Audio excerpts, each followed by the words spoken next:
of our Lord Jesus Christ, I want to take this time to greet and to welcome you to this wonderful program we are calling the Morning Motivation.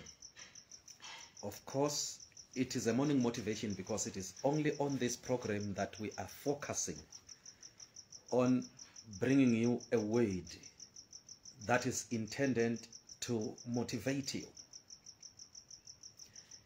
If you are joining us for the first time, it's Pastor Mkachwa here from Logos Diplomats, and that is the name of our church. And of course, we thank God that we are alive, spirit, body, and soul. We are very much alive. And we are alive because God brought us forth so that we may be able to glorify Him. You see, we are living for His glory. That's what the Word of God has said. In Isaiah 43:7, He said, everyone who is called by my name, for I have made him or created him for my glory. So if you are born again, if you are a child of God, understand that you are now saved or born again to glorify God with your life. That is why you are here. That is why you are born again or saved, to glorify God with your life. Be greeted and be welcome. It is that hour, it is that time where we bring forth to you that word that is to motivate you. Now, I want to quickly read some 3 verses for you. I think they are very much important. Now, listen to this. In the book of Colossians, chapter number 3, verse number 1, verse number 2, and verse number 3. Maybe we shall add verse number 4 also, but I'm actually looking there for verse number 3. Listen to what the word is saying. If you then be risen with Christ, seek those things which are above, where Christ sits on the right hand of God. An extraordinary statement, isn't it? Very, very extraordinarily. Paul says, if you be risen in Christ. If you be risen in Christ. He speaks here of resurrection. In fact, that word, if you then be risen,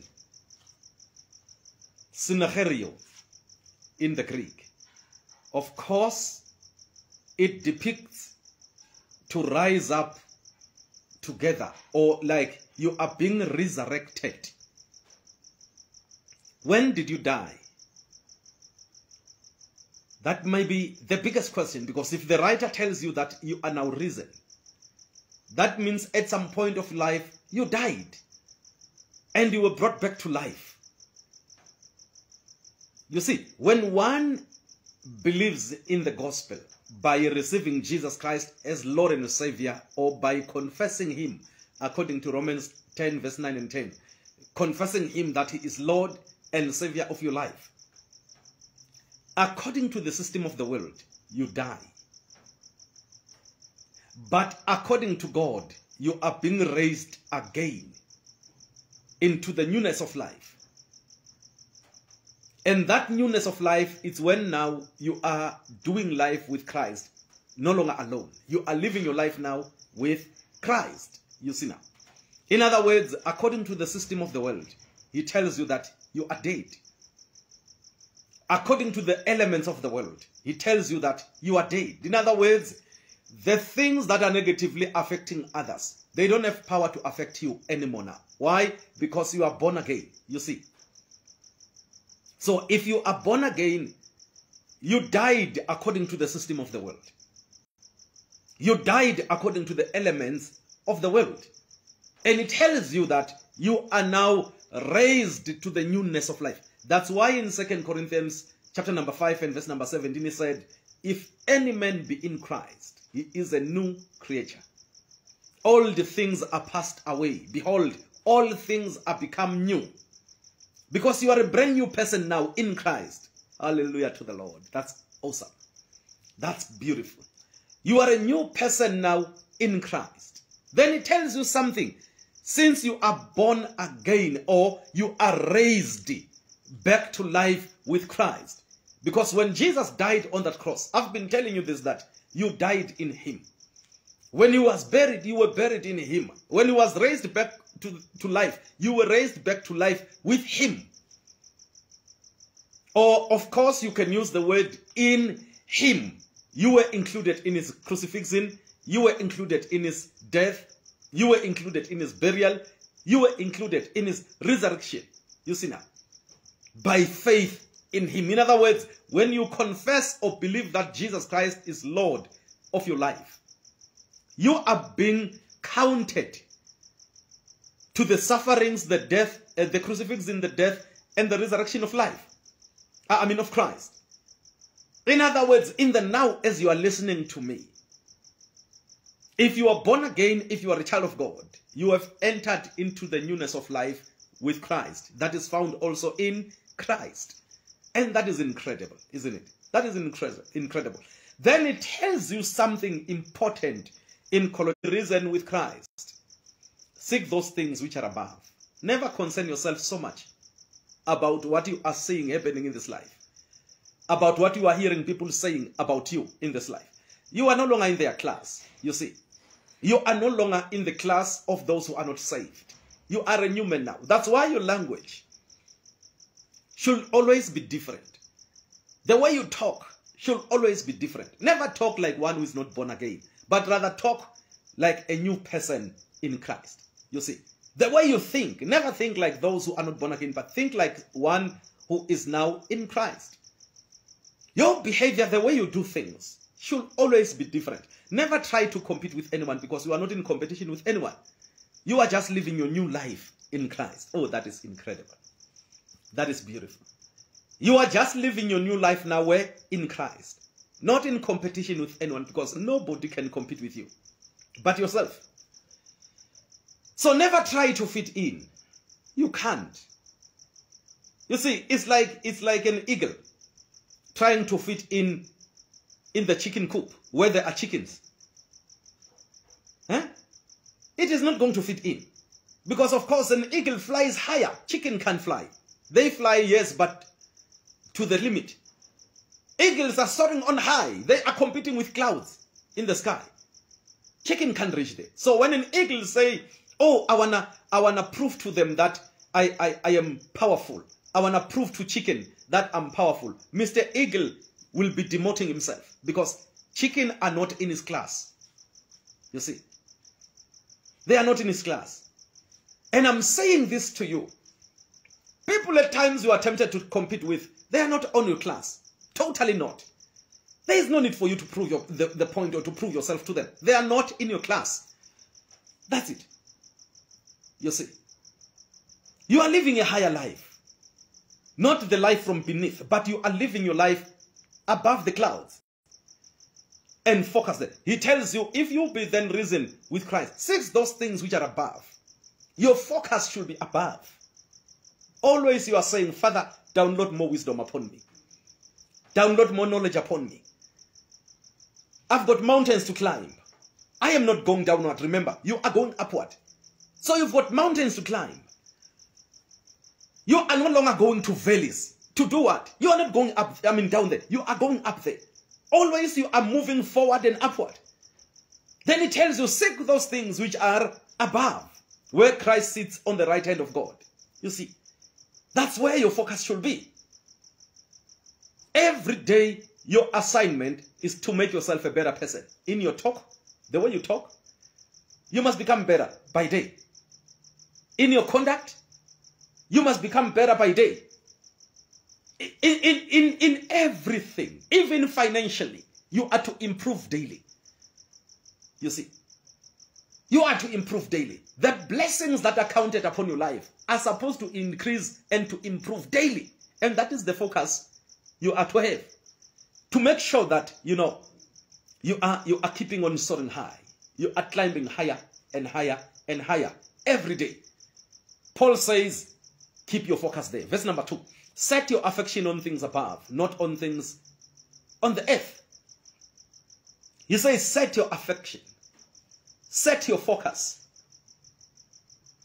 Be affected by things that are above. That's why you never have time to interrogate gossips. Never have that time. It doesn't matter who says what against you. Just leave them. Just leave them. All you need to do is to love them and leave them. Because you see, someone said one day that when someone is backbiting you, they are biting you from the back because they are afraid of you on the front. Then they opt to stay behind you. So if people are behind you, why waste your time to look back to them and try to hear what they are saying? Don't worry. Listen to those who are in front. Because that's where your gaze is. That's where your focus is. That's where your future is. In front, not at the back. Then it tells you, set your affection on things above at all the times. Set your affection on things above at all the times. Above there are angels who are ready to help you. Above is the Holy Ghost who is ready to empower you. Above are saints who genuinely love you, who are genuinely by your side, who wants to pray for you, to love you, and to encourage you. Never forget that. So he tells you, set your affection on things above. Now, listen to verse number 3. For you are dead, and your life is hid with Christ in God. Oh, hallelujah to the Lord. He says you are dead. According to the system of this world, as I have said, he tells you that you are dead. The system of this world has no authority against you anymore. It works on those in its standard, but not for you. For you, there are no limitations. For you, stumbling blocks may be there, but they can't stop you. You are unstoppable. You see, you are unstoppable. That's why never be affected or never be intimidated. That is the right word. Never be intimidated by what you see with your eyes. It may not be real. Satan capitalizes in using intimidations because he knows that once you are afraid, your faith will die. He knows that. He will try to scare you with everything possible. He will try to make you shiver, to make you scared with everything he has. Never entertain him. He can't do nothing. Remember the Bible said, no weapon forged against you shall prosper. That is Isaiah 54:17. No weapon that is forged against you shall prosper. And that's it. It doesn't matter what Satan does or tries to do. The truth is, the word of God said, it shall not prosper. And that's it. So never be intimidated. Keep your focus. Maintain your composure. Keep moving forward. Keep pushing forward. Remember, this is your year of a great harvest. Never forget that. So maintain your focus. Nothing must stop you. Nothing must disturb you. Nothing must try to stop what God is doing upon your life.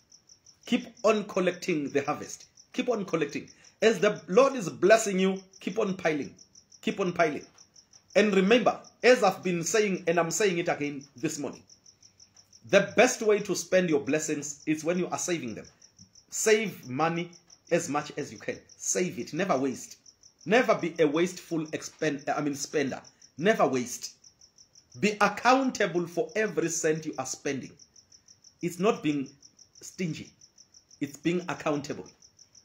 Rich people are accountable. They are misinterpreted to say that they are stingy. They are not stingy. They want to make sure that wherever they are spending, it's worthy to be spent on. So as the Lord is blessing you, remember, keep saving as much as you can. Eliminate debts as much as you can. I've been saying that. Let me say it again this morning. Try by all means to eliminate debts as much as you can. Please try that. Save as much as you can. Eliminate debts as much as you can. Then come December this year, you are going to see the fruits of your hard work. God bless you. God bless you. Win wherever you are. This is another day that the Lord has made. We shall rejoice and be glad in it. Win wherever you are. Let God's wisdom direct your path. Let God's wisdom work upon you, so that whatever decision you shall be taking, they may be decisions that are going to glorify our Lord Jesus. We are done. Father, in the name of Jesus, I pray for everyone who is listening to us this morning. I pray that let the grace of God continue to catapult them, to uplift them, to move them forward and upward, so that that which you have purposed and intended for them may surely be fulfilled. Bless everyone who is sitting under the voice of this message this morning, as they are hearing us ministering to them, I pray that there shall be a massive, massive and extraordinary grace that will be released upon them this day, in Jesus' name. As they are starting their day in their office, at their workstations, and wherever they are, I pray that angels are there to help them. The Holy Ghost is there to help them. They are going to win again this day, in Jesus' name. Father, thank you. Thank you for them. In the mighty name of Jesus Christ, we have prayed. Amen. Thank you, saints. Thank you, thank you, thank you. Pastor Mhlanga, thank you, my pastor. Thank you. And Mama Shabe, thank you so much. And everyone who is listening to us this morning, thank you so much. Looking forward to seeing you on Friday, of course. Or Thursday, my pastor. Thursday, of course. Amen. Thank you. Have a winning day wherever you are. God richly, richly bless you. Amen.